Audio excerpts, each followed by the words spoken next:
Catwoman issue 31, Ram V, writing with Fernando Blanco on the art. And this starts off with your typical kind of, we're mid-story.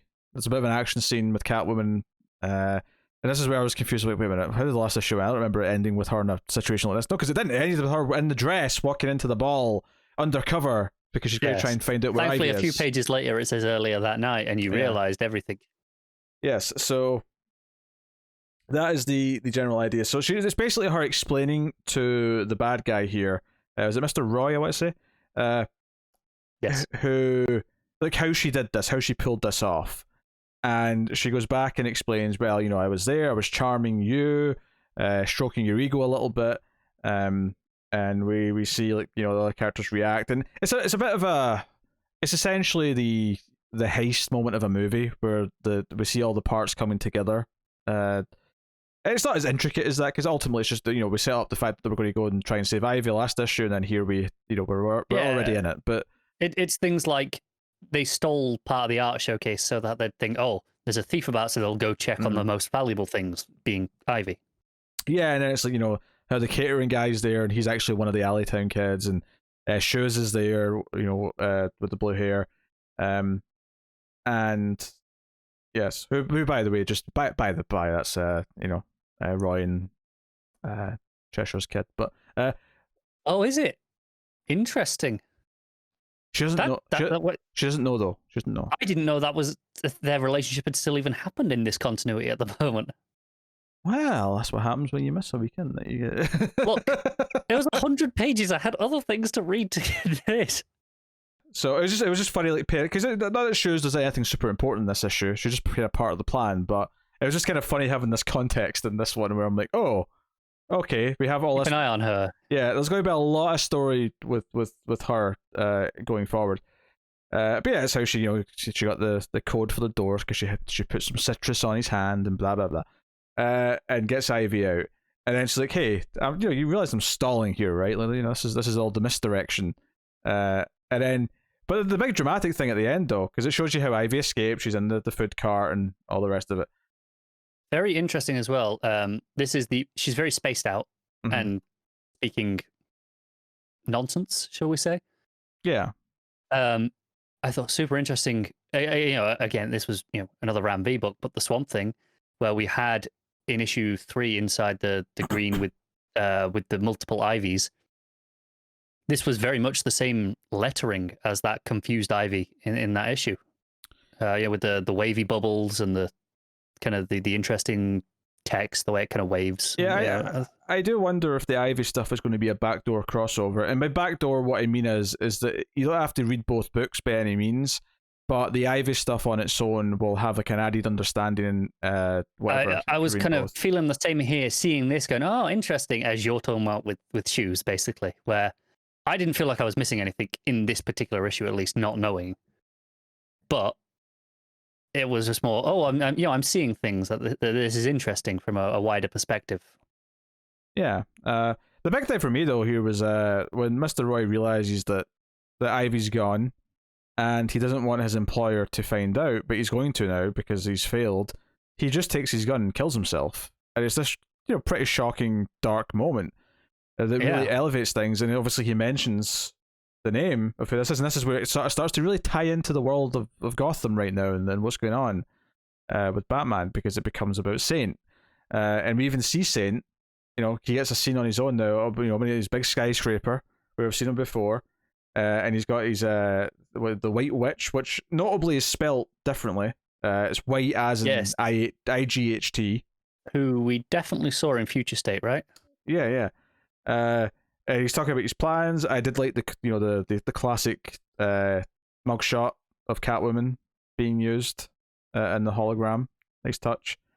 But he's like, hey, you failed once, you're going to fail me again. And she makes the promise. She's very stoic and robotic. She's clearly been brainwashed and whatever.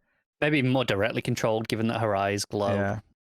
So yeah, it's really setting up that Simon Saint's a big player in Catwoman as well, and what he's doing is affecting this, because he even says that he's convinced Mayor Nakano to focus law enforcement and make that Alleytown like a bit of a project for the police now. This is going to be a focal point for them. Yeah. And obviously we've been seeing in Batman him building the Peacekeepers and kind of going down that alley. So it's a nice touch.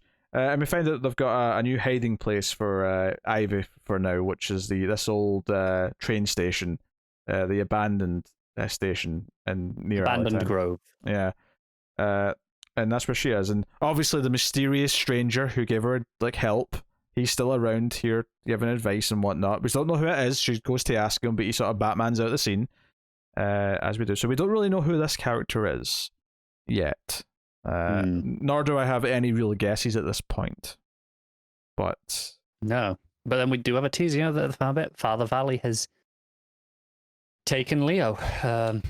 Yeah, this was one of the kids who was in the plan. He was like the catering kid at the party, and Valley's got him. He's clearly been torturing him, and he's interrogating for whatever he knows. Basically, I mean, he obviously he phrases it as his confessions because everything's very biblical. He starts off with a quote, of course, because he always does. But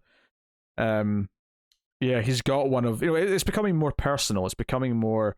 He's been watching, he's been observing, he's been only interfering with others who'll get in his way or possibly take Catwoman before he does.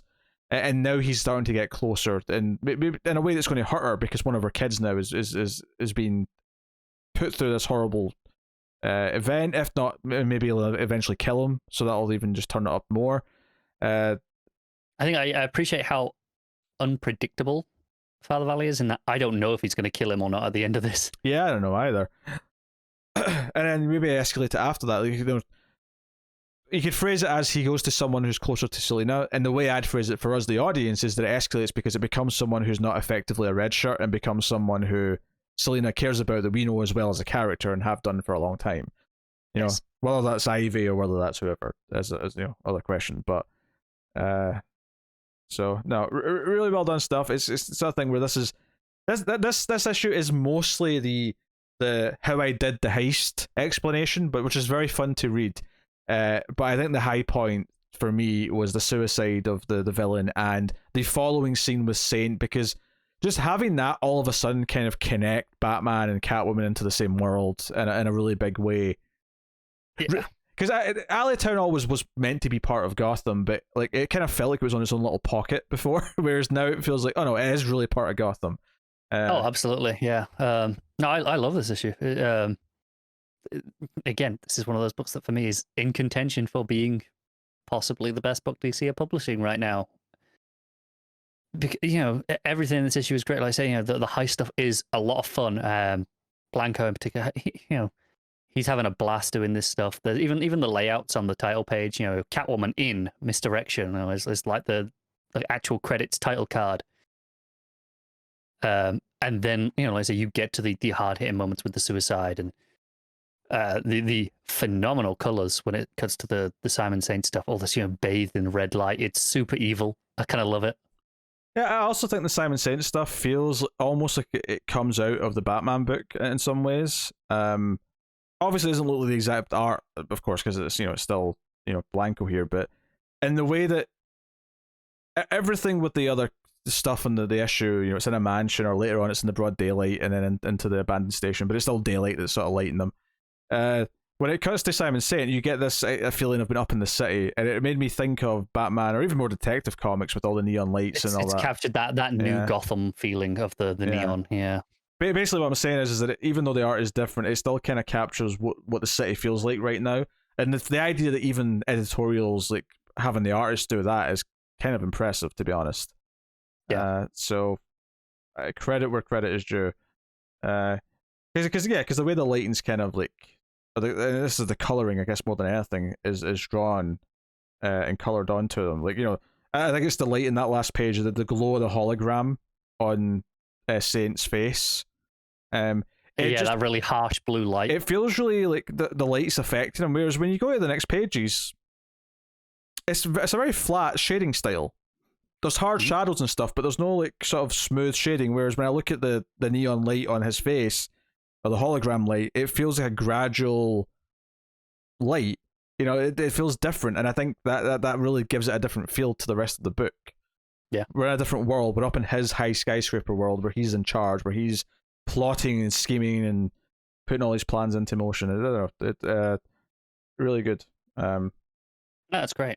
And likewise, actually, I think this the last page with the valet stuff. The art again feels a bit different. The coloring feels very different. It feels grungier. It feels less Colder. clean. Yeah, and colder. Yeah, because we cut from the scene with Selena and Ivy, and it's very warm, very natural, very friendly, and then into this last page where everything it's still green, and there's a lot of green on the previous page because we're dealing with Ivy and there's a lot of plants, but that was a really natural life green, whereas this is it's this cold underground.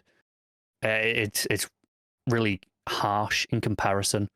It just feels so drastically different, even though the color itself is not actually that much of a change. I would say a big thing is, like, again, I thought it would be more grungy. If you look at the faces on the previous page, Ivy's face, not a lot of detail. Eyes are closed, got the mouth. Very smooth very face. rounded faces. Yeah, very smooth faces, apart from the obvious features of the eyes, nose, and the mouth, right? You go to the next page, and Leo, the guy that has the kid's face, bruise, blood, there's so many things on his face. And then even Valet, the lighting on him, like there's all these shadows and the sunglasses. There's a lot more going on. So the art just distinctly makes it feel like a very different setting, even just through the faces. Which, so very well done, I guess. It's very impressive stuff. What are you rating it? Give it a 9. I'm also giving it a 9.